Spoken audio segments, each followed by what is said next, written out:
doing this kind of stuff since I was a kid, playing in the garden, planting vegetables, enjoying the whole outdoor environmental type of life kind of thing. My dad was into it. So we had vegetable gardens young. Then I started doing farming also and helping farmers do what they're doing. But most of them were very conventional farmers who were, plowing, planting, fertilizing, doing the normal type of things. And I had a 5-acre farm with a partner of mine, and we were doing it conventionally also. And I kept thinking, man, this is just so much work, so much things we have to do with it. Then I discovered no-tilling, and I thought it was really the right way to go with it. And so I started experimenting with it, and I'm doing on the home garden. I'm experimenting with it now for a few years. I've been doing this. I started a no-till garden upstate in New Paltz last year, and so I'm doing more down here. So let's get into it and see where it takes us. Okay, why do we garden at all? Everybody on this, I think, has a garden or wants to garden. But there's so much to it. It's beneficial, it's good, the healthy vegetables. We all know what the benefits are to it. And it's the healthy produce. You can see the peppers from hot to sweet, the tomatoes, okra. There's so many different varieties of things we can plant. And we can all do this conventionally or also with no-till. So why do we want to go with no-till? Conventional gardens, everybody knows they're easy. You just plow it under, you plant the row. It's very clean, it's neat. It is time consuming though, because you have to weed, you have to water, you fertilize. There's a lot of water that goes into it. It's a lot of effort too. That weeding is a pain. Everybody I talk to is like, man, I don't want to do a garden. It's so much work. The weeding is so hard. Man, I can't do it. It just takes too much time. And also CO2 loss. If everybody who has a vegetable garden or a garden decides not to till it under, you're gonna reduce the amount of CO2 coming out of that soil immeasurably. It's a great little way of giving back a little bit and not putting greenhouse gases into the air. But the biggest thing is what conventional tilling does, it breaks down the soil aggregates. And so we're just going to talk a little bit about soil. I come from a background of soil, of agronomy, studying the soil and working, because everything comes from the soil. So here's a little brief slide on the soils and how we build, and we'll talk about how it builds up. First, we have sand, silt, and clay. I hope I'm not, getting too simplistic. Sand, silt, clay, it's determined by the size of the particle and texture of the soil. Everybody knows the texture. You pick up a clod of soil, you feel it. You can feel whether it's sandy, you can feel the grit to it, or very smooth, or you can see it in between somehow. It holds together, it doesn't hold together. So what we want to do through no-till is try and help build that structure up. And we do that by adding organic matter, the microbial activities, hypha, fungi. They all have a part to play. And this holds the soil particles together, the texture, and makes it into aggregates, which is, clumps of soil, basically.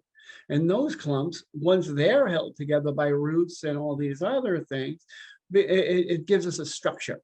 And once we have a well-structured soil, we're going to have better plant material, plants will grow better, water will infiltrate more, there won't be a lot of runoff in the ground.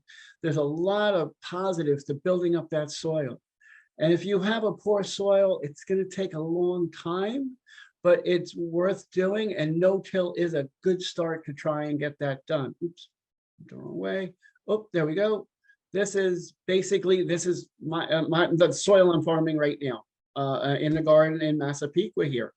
You can see the fine grains on my thumb. You can see that's basically I'm doing sand. It's very, very difficult to get anything growing really well on it.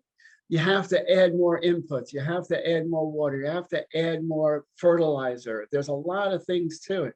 So the only way you can really do this is with no-till to make it an active soil. If you look at the picture on the right, you can see the top right here. This is an example of what a non-structured soil will do, or a sandy soil will do. This was watered for about half an hour, 45 minutes. You can see right here, there's maybe an inch of water infiltration. That's about it. No water went any further down into the soil layer. It remains sand. You're going to have to really put a lot of water into this to fill that top layer to make it go down towards the roots. So what we're doing with the no-till is we're going to be planting into this. We're going to add organic matter, which you have to do basically. We have to get the microorganisms. We have to have those roots living and dying. So it helps create that pore space, which gives us water holding capacity and infiltration rates and nutrient holding. This also works with clay soils and any soil in between, because there's a lot of soils that aren't ideal for growing things. But with this method, I think we can start making it better and easier for people to do, to plant a garden. All right, now that was our brief little science thing there. Getting started, it takes time. It's a transition. Most people are not doing no-till. What they're doing basically is just, let's do it the conventional way. My parents have done it this way. I've learned this way. Everybody does it this way. So I don't need to change. But change would be good. It doesn't happen overnight. You have to think about it and plan. I did definitely. I thought about it, going, what am I going to do to help the soil? And no-till became the answer to me. So the first year and second year, I did a little experiment with it. I planned, figuring out what I need to do with this, and then I implemented it. But there's 6 ways of no-till gardening. I chose the last 2, but the other ones have their benefits as well, depending on the soil you have and what you want to do. Occultation, it's a great word, but basically it's just covering the ground with tarp tightly and letting the sun burn off everything below it, weeds including, depending on how hot they get. It covers the ground. You're going to kill things, and what you can do is just basically make a bed and plant into that killed soil, basically. The one issue that I saw with it when I used it before is it's a black tarp covering the soil. It becomes a little anaerobic. There's a smell to the soil a little bit for a while, because you have anaerobic bacteria instead of the native natural aerobic bacteria, which are things that we like to smell, basically. You can heavy mulch, basically, is mowing down real tight, putting your compost or straw or something on top, making beds and planting into that. Cardboard newspaper, we did this one upstate. I was a little skeptical of it. I still am, but people have found success with it. What you do is basically layer the ground with cardboard, you put soil and compost on top of that, then you plant into that. What we did upstate basically was we did that. We layered the ground, made a nice bed, we got it controlled. We had 6 inches of mulch and soil on top of it, planted into it, but had an issue because the cardboard wasn't breaking down quick enough. So what the problem with that was, the roots were only in that top layer, and we had to water a little more until that cardboard and newspaper broke down. The newspaper will break down easier than the cardboard, which is something I think we should do next time up there if we're going to try it again. But at the end of the year, we checked it out, and the cardboard was broken down, but there was a distinct line between the composted soil we had on top and the more heavy clay soil on the bottom. So what I think would be more important is to get the whole layers completely modified to make it better to plant into. Then there's the other methods, which is basically using everything else on top, making kind of like a lasagna, one on top of the other, and planting into that. The thing I did, because our soils were were bad, and I had a lot of weeds, more weeds than grass, and I didn't want to promote that too much. I tilled it over, added compost, added some amendments to it, like lime, because I checked the pH and it was a little acidic, so we made it a little better for everybody. And then what I did, I planted cover crop. You can see the background, that's the cover crop when we killed it. And here we go, year one. I picked my spot. You know, it's a wide open spot, sunny, beautiful. You look for where the water is so you can hose it quickly or put in an irrigation system. Testing your soil, even if you have a conventional garden, I think, and I know you should test your soil to see what you have. Too many people are putting down too much nitrogen, phosphorus, or potassium because they don't know what they have, and they don't know their pH, because pH is very important. If you have a nice balanced pH, it'll make micronutrients and all the other nutrients available to your plants, and you'll have better plants. So checking your soil for pH is a must, no matter what you're trying to do.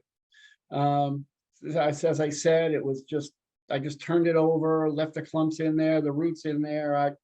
It's fine, it's turned over, nothing's gonna happen. Then I just basically raked it out and planted my cover crop, which I did cereal rye. It's a really nice cover crop. My production, my design, I thought about this through the winter. I was like, what am I going to do? So I did one conventional, and the other one I did with, you know, a no-till version. They're planted at the same time. I wanted to do something early, so lettuce and spinach are basically one of the earliest things you can get in. And let's see how that worked. It was really interesting, that whole first part of it. I did, you know, planted them exactly the same. We laid down the rye, actually mowed it because it wasn't up high enough to mow down, and we'll get into that in a minute. But the soil warmed up a lot faster on the tilled ground because there was no covering. It didn't have that insulation layer, so the roots were warmer, everything got warmer, and it just really grew pretty well. So we had a little bit of extra early growth on that. But as the weather got warmer, the other no-till version did a lot better because it had more moisture and the soil was at a moderate temperature, so it didn't bolt as quick. It was a lot easier to lengthen it. Here we go. Here's me and my rye. I love this picture. You can see the height of that. It gets to be about 6 foot tall. As it goes up, the roots go down, and it's about 6 feet down as well. So it does break up the soil layers, which is great. If you have a clay layer or anything else, you want to break that up. This will help you immensely. It adds a lot of organic matter. The roots are always living and dying. That's what you got to understand about plants. The roots are not just continuing to grow, they grow and die. And so the roots that are dying are decomposing and adding organic matter. It actually adds more organic, the roots add more organic matter than the top growth will if you till that into the ground, and it doesn't break down as quickly. It also could act as a nice windbreak. I have raspberries on the side, and this rye helped, you know, promote that a little bit. So it was really pretty. It has a lot of benefits. And since my soil next time, I'm going to plant legumes with it. This way I can get like a pea or something like that to put nitrogen back into it as our rye grows. Here's the first year experiment. You can see what we're looking at. You see the tall rye in the background. You can see our conventional, how nice that looks. It's pleasing to the eye. You can see the spinach and lettuce doing great. Next to that, we have Swiss chard. I put corn in there just to check it out. In the back, there's tomatoes. And you can see the other part, not as neat, but it's doing, you know, it looks good. Everything looks like it's doing pretty well in that garden. In the back, I left the rye stand because I didn't need it at that point. But I also didn't ignore the tall rye. Farmers out on the island and a lot of areas will use it as a windbreak. The cereal rise high, it's great. We use it as a windbreak because it does create a microclimate. You're not going to get the wind to push the cold air through it. The sun's going to beat down on that soil. The wind's not moving things. There's no wind burn because you have this tall 6 foot row of grass. So basically you do this, You plant your plants earlier, you're going to have crop earlier. You know, that's the theory out east as well. You can see I planted tomatoes May 3rd, which is kind of unheard of. The soil temperature was at the right temperature. The air temperature in there felt great. So why not? Let's try it. It's only like 10 plants. We'll see what we can do. Okay, this is the same plot. You can see the rye. It's getting a little older now. May 13th, you can see the plants doubled in size at least, which looks great. And then a couple weeks after that, I add a little bit of fertilizer. I don't like using high nitrogen or high dose fertilizers. I basically use a nice even 10-10-10 on the ground. Side dress them, not to put it everywhere, so we don't want to do the roots or the weeds. We just want to get the plants done.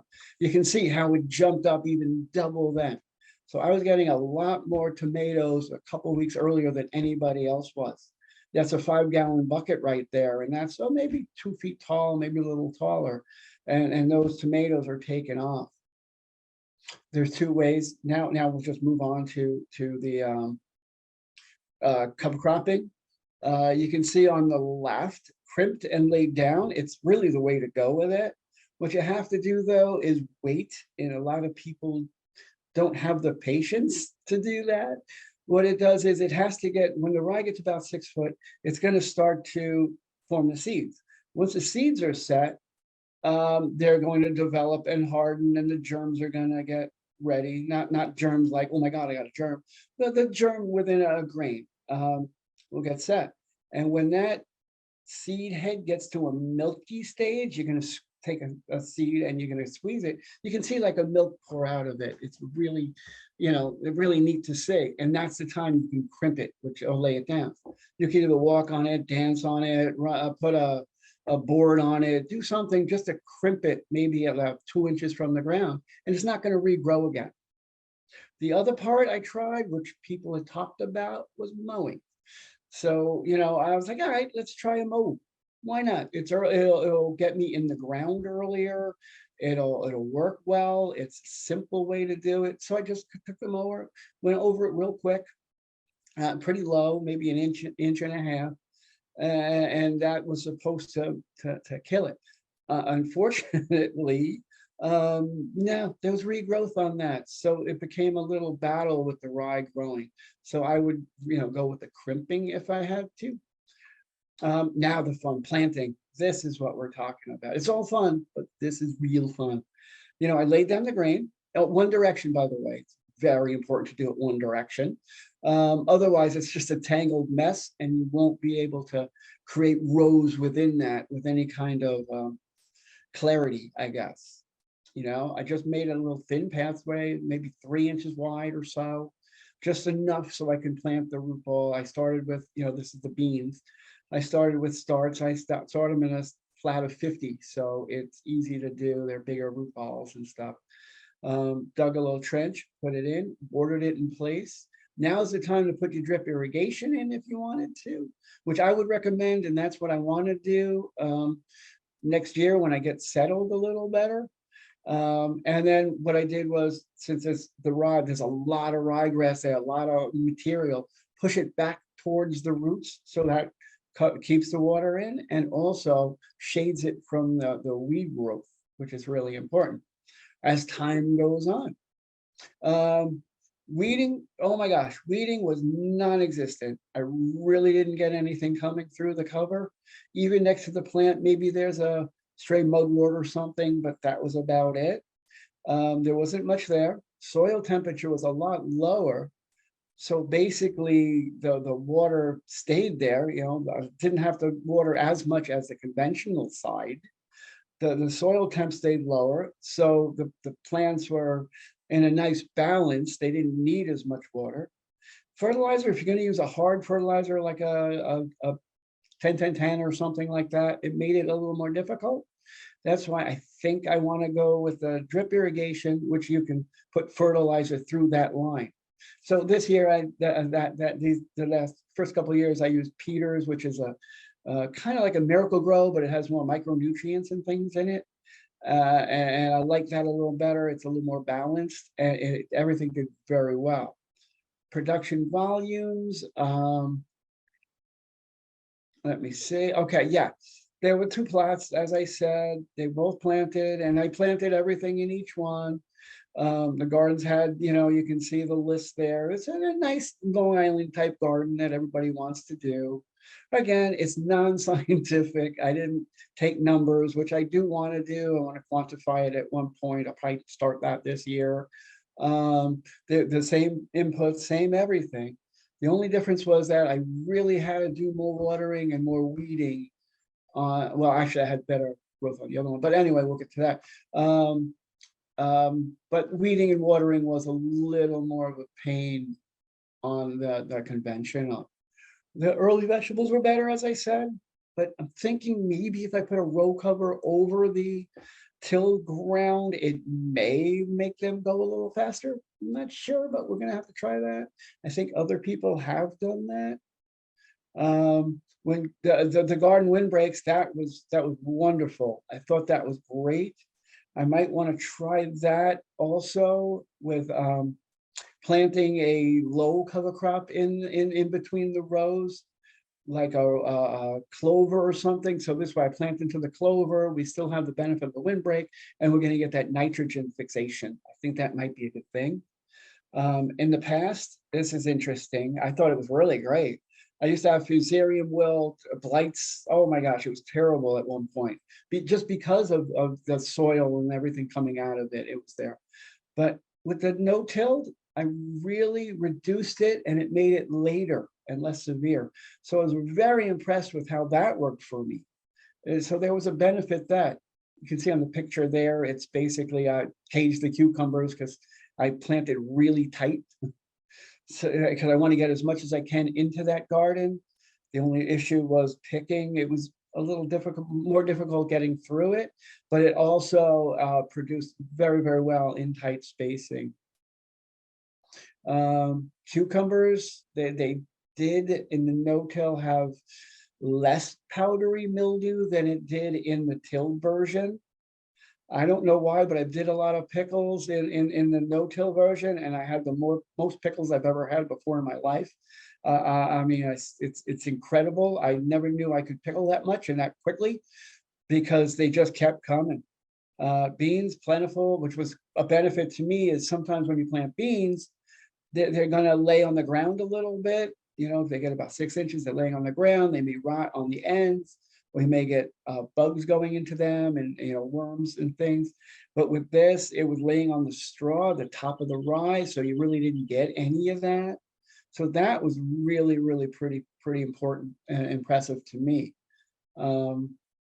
Here we go, future plans. I want to add the nitrogen fixing, as I said, clover, hairy vetch, peas. Summer, I want to use buckwheat. This year, I have some buckwheat seed I'm going to put in. Drip irrigation, definitely, because I took the hose and I just did that trench with watering, and it worked out really well, but it was just more of a pain than I want to deal with. I think I'll just turn a spout and go with it, let it do itself. Take better records. Oh God, yeah. I just was like so into it and just checking things out within that garden. I was like, man, this is great. I can't believe we're doing this. Let's do more. Let's do this. I want to share. I want to show more people this presentation, or have them over to check it out and see what's going on with it. And I just want to eat more vegetables. That's really a key for me. I do love to eat my vegetables. There's one slide that I want to go back to really quickly that I don't know. I know it's a little out of order, but where'd we go? Okay, sorry for this. I thought it'd be something that would be of interest. No, I guess I deleted that slide. Anyway, I tried another method while I was doing this. You can't see it in the slide. Over to the right of this, I had an extra straw bale, so I did some straw bale planting, which I thought would be interesting. I planted the same tomatoes I planted in this garden, in the no-till, in the till, and in a straw bale. With the straw bale, what you have to do is basically fertilize it lime it, fertilize it, water it in, keep watering it in till it kind of breaks down and gets like a soil consistency in the middle. Then plant your plants into it. So I planted a yellow variety in all 3 spots. And again, non-scientific, and I had a couple people try it and they came with the same conclusion. The best tasting tomato was the one from the no-till.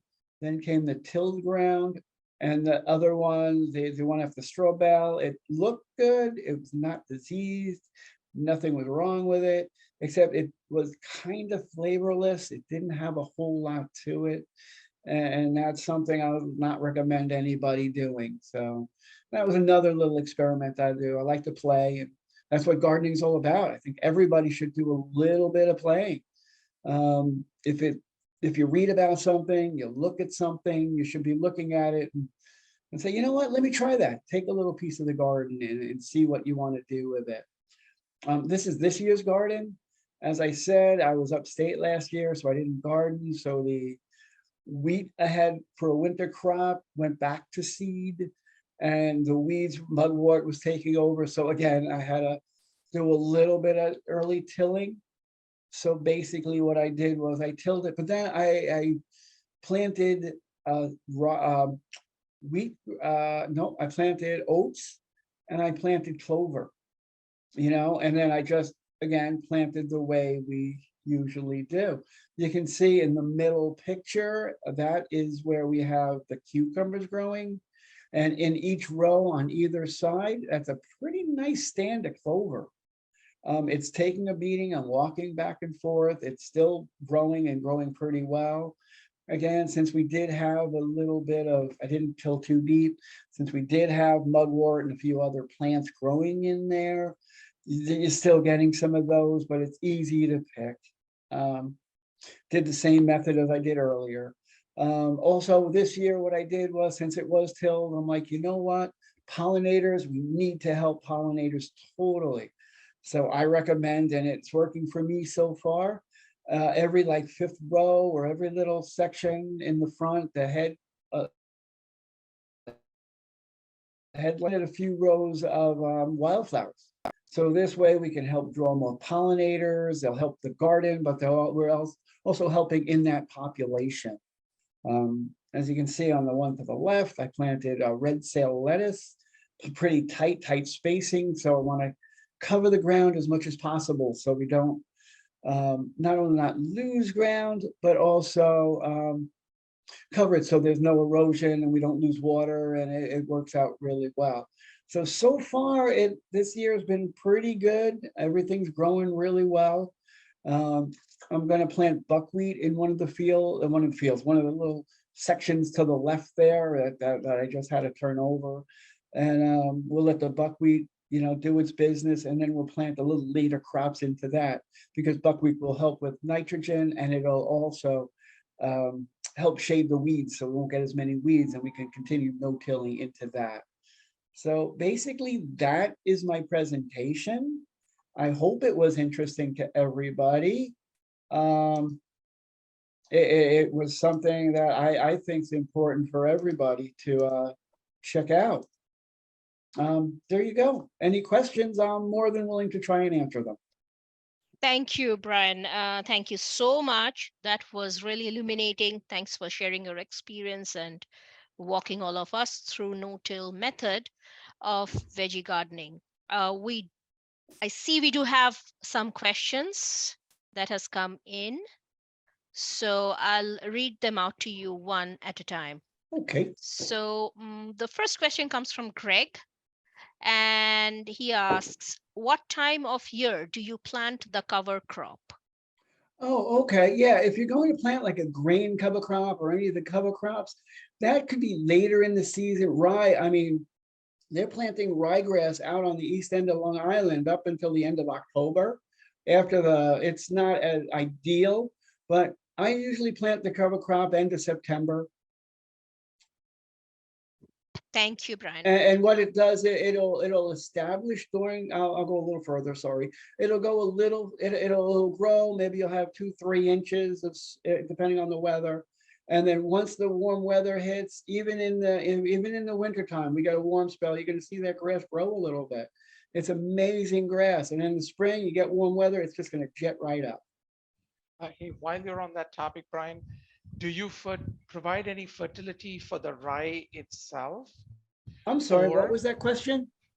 do you provide any fertility for the rye itself? Do you fertilize the rye, or does it take any fertility from the ground while you grow it? No, you don't need to fertilize the rye. Like I said, the roots grow pretty deep, and so they are absorbing whatever's left over.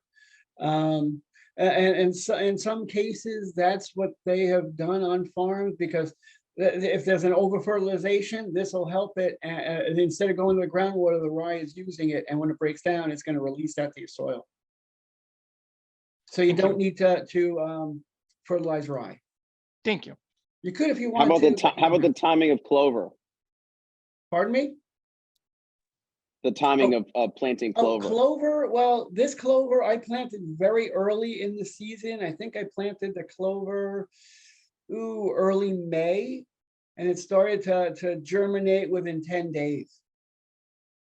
So it's not too late if somebody was interested in getting this going to rehabilitate their soil, could they start planting clover now to start adding some nutrients going into the summer, or would you hold off and wait until next year? There's so many different cover crops. If you want to, I don't know, send me like an email or something. Oh, wait, hold on. Oh, there you go. There's my email address. So if you wanted to, phone number, email, that's the business I'm doing now, consulting. It's kind of setting these things up, doing discussions, trying to get these things going. But you can email me, and I can email you a list of good cover crops for the summer that'll really help build the soil, and you can plant it at any time. But yeah, no, it's not too late to do clover at this point in time. Very small seed, and it goes a long way. As long as you keep it, as like in grass, you do have to keep it a little moist, back rake it in, a little moist, and you can plant it now, no problem. Great. So we have some more questions up here for you, Brian. Okay. The next question comes from Francesca, who incidentally also has raised her hand. I'll read out the question, and then Francesca, if you have anything to add to it, please feel free to unmute yourself. Francesca's question here is, what about shading the early veggies, cutting down sun? Also, do slugs love the cover? No, I've not had any kind of slug damage on anything, which is really impressive. And talking to other people that do no-till, people think it's a concern, but it really hadn't been a concern at all for me. And I'm very aware of slug damage. And sometimes they'll crawl up into the lettuce, whether it's in no-till or till anyway, but there's been no difference in it. And the shading of the early veggies, or shading of the early veggies by the rye down, by the layer of rye down next to it. Yes. Yeah, no, there has been no issues with that at all. You're getting enough sunlight in there where those plants are really they're gonna pop, definitely. I've never seen it have a problem. There's actually, large farms that are planting the soybeans and corn into a layer like this, and they're doing wonderfully. Because what's happening also is, as time goes on, that ryegrass is going to start breaking down, and it's going to shrink a little bit anyway, but it has a lot of benefits, more benefits than shading. Our next question comes from Isabella. She asks, will no-till work on all soil types? Oh, absolutely. This is something that the method of no-till has been used and is being used all across the country in all different soil types and conditions. Because what a benefit is too, if you have a sloping land, it'll keep that land from eroding. If you have like a clay soil, these roots are just going to push down through, and it's going to open up the structure of that soil. And as I said, in the sandy soil, it's going to help build that soil up. So yeah, it'll work on just about any soil you have, and going to try. Thank you, Brian. Our next question comes from Joanne Moore. She asks, how would you downsize this to a small raised bed, 4.5 cross 15 feet? Oh, that's no. It's fully scalable. You may not want to use the 6-foot rye in a situation like that, or you can, or ryegrass like I use. You can use another method. You can use kind of like the method of just using put your rows in and then putting straw on top of it, or using a clover and planting in rows that way. You can scale it down. Just use the different plant materials to cover the ground, because uncovered ground is not healthy ground, is what I've really come to the conclusion of. There are 2 additional questions to her first question as well. Did you plant your vegetables with seeds or plants? And the next question is, did you say dry root? What is that? So her first question is, did you plant your vegetables with seeds or plants? Oh, okay. The first planting of beans I did with, I'll just go with beans. The first planting of beans was basically with starts. The second one was with seeds, and they both worked really well together. Yeah, I just wanted to get that first planting in a little earlier, and then we had extra ground, so it's like, let's try seeds, and it did work well. I usually use starts because now I have a little greenhouse that I'm using, and that's starting the plants, and it's really giving me a jump on getting things in the ground faster. And I don't understand what that second part of that was. Dry root. Did you say dry root at some point? What is that? Is it try or dry? Starts. You said something also about starts just now, like what is a start? A start. Yeah. Oh, that's just another way of saying like a tomato, plant. Sorry, it's a different vernacular kind of thing about just a grown plant. The start. Thank you. You're welcome. Thanks, Brian. Another question here from Francesca. She asks, can you do no-till in raised beds? Oh, absolutely.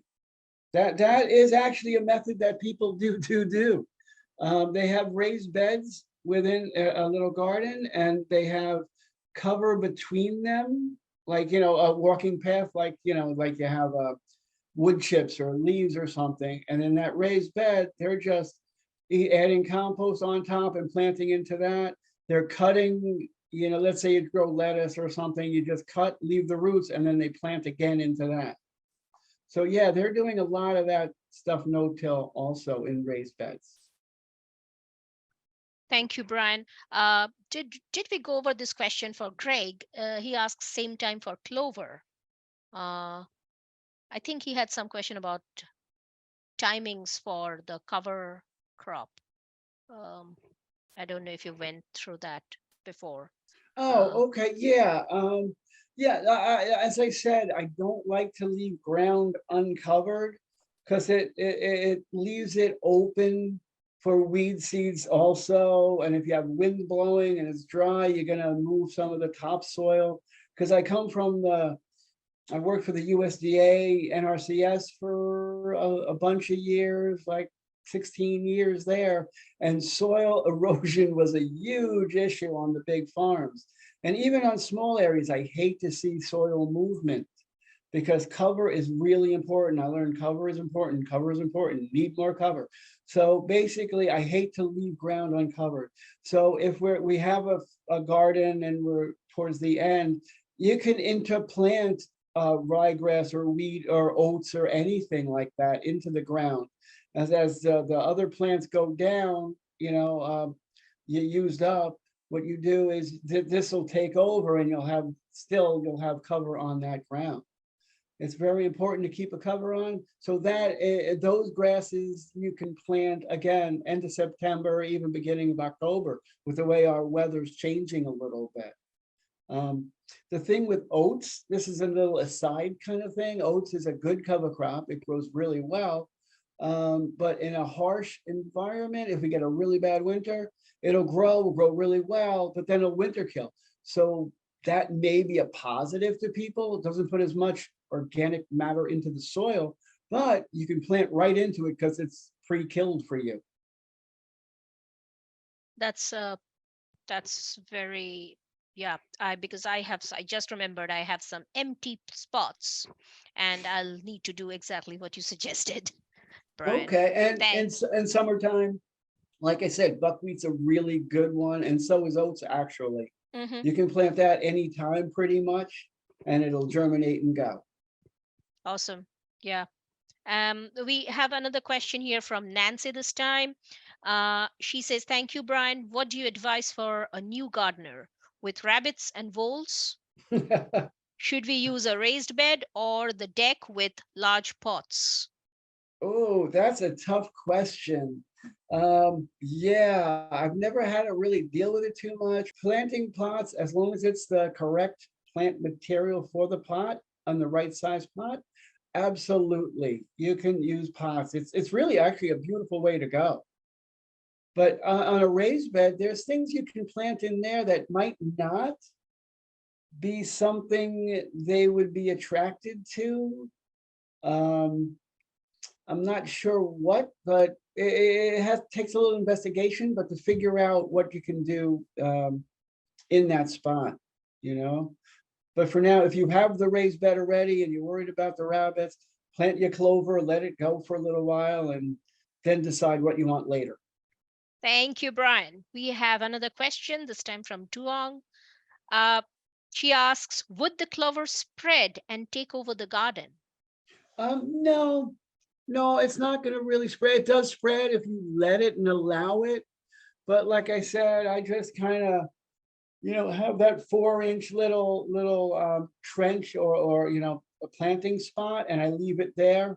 And you just have to take a little, it's not full, it's sort of no-till, but what I do is I just take a little hole about an inch or two and just kind of rough up the soil a little bit and plant into that. And then I'll put straw on top of that to keep it, covered. So yeah, you could play with it a little bit. Sometimes it can't be just pure no-till. Thank you. We have another question here from Joanne. Is there a native clover you would recommend? I'm not sure on that one. I couldn't really answer that question. Understand. Another question, this time from Francesca. Does clover rob adjacent plants of nutrients? No.